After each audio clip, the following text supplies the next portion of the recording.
In the last 2 years, we have seen an increased interest in nursing documentation using voice recognition.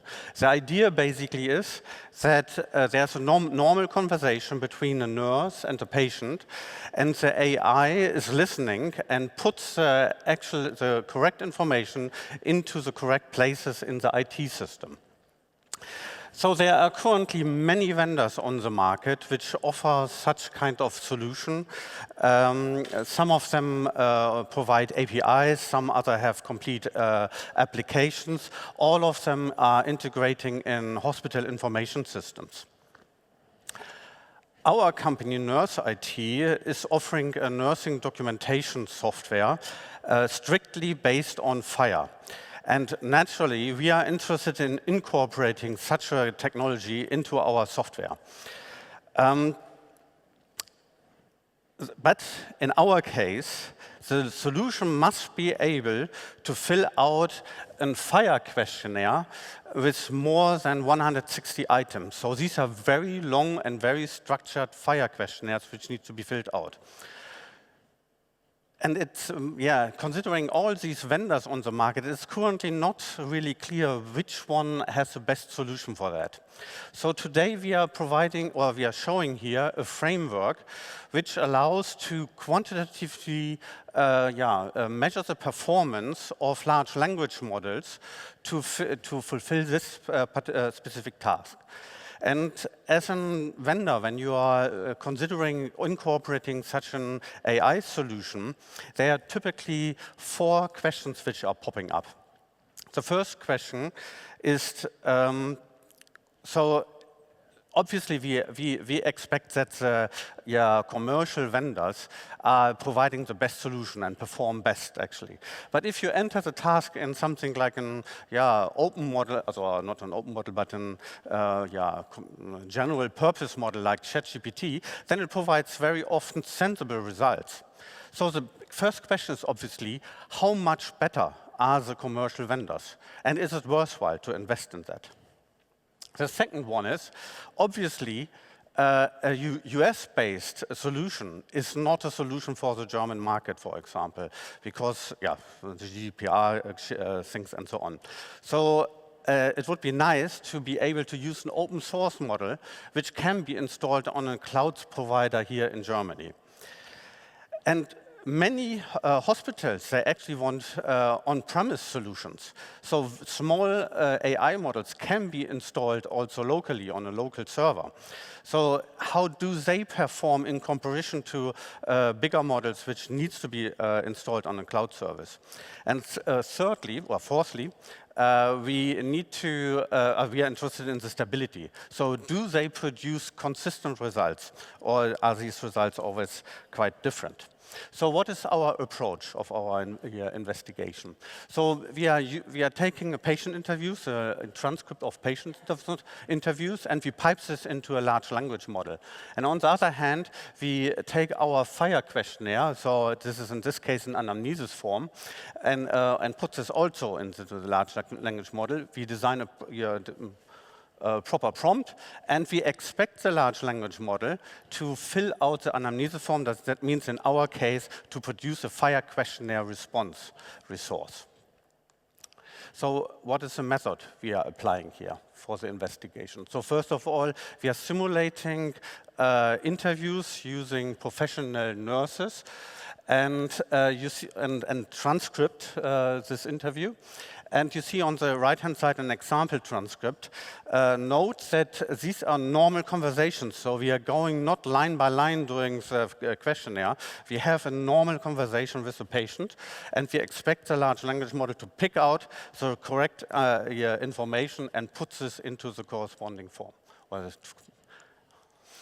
So how do we evaluate the whole thing? And we are using for that such kind of table.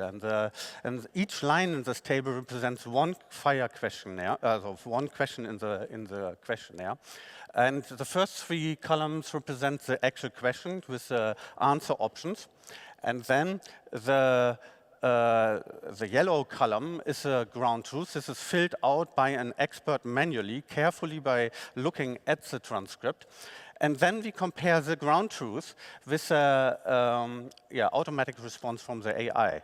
And then we have this evaluation scheme here on the right-hand side. So either these both answers match, then it's correct, or they do not match, then it's false. Then we have also something like a false hallucination. So something didn't happen in the interview, but it was filled out from the AI. Then we have something like correct missing. So something was which didn't appear in the interview, but the AI also didn't fill it out, so this is correct. But we have also the opposite, the missing. Yeah. As my partner told you about all the input structure, now I'm going to talk about the models which we evaluated. So basically, we evaluated a mix of both commercial and as well as open source models. As you can see, we evaluated in commercial lists GPT-4 variants, and in open source models, we evaluated Llama and Mistral AI. For our approaches, we experimented with different kind of prompting strategies, and as well as we evaluated it to see if they can improve the results. So basically, we investigated 4 different approaches, and in all those approaches, we enhanced our prompting and all the information which we give to the large language models. This is the most important part, because how the information is provided to the large language model will go as the results in the output. So you can see we also evaluated stability.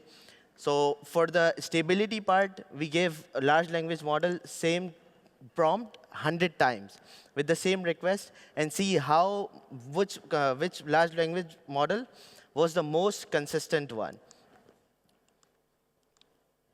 So now let's talk about the results. So in results, you can see this is our whole questionnaire or answer, which is the whole script for each model and each interview. And these are the different and multiple models which we evaluated, and these are the different scripts.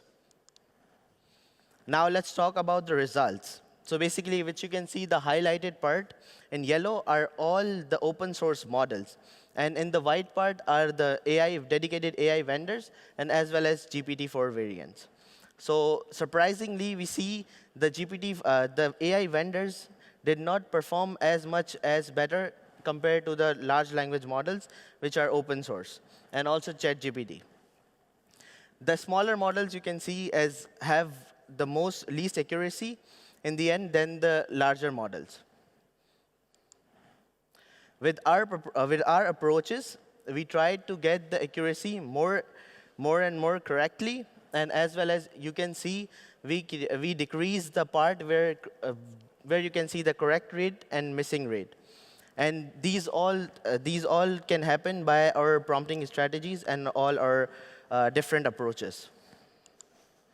And for the stability part, you can see the smaller models can be very less accurate and very less stable as for the larger models. So we have presented a framework to evaluate quantitatively large language models, and we believe that this framework can be transferred to other use cases as well. So what are our conclusions of our work?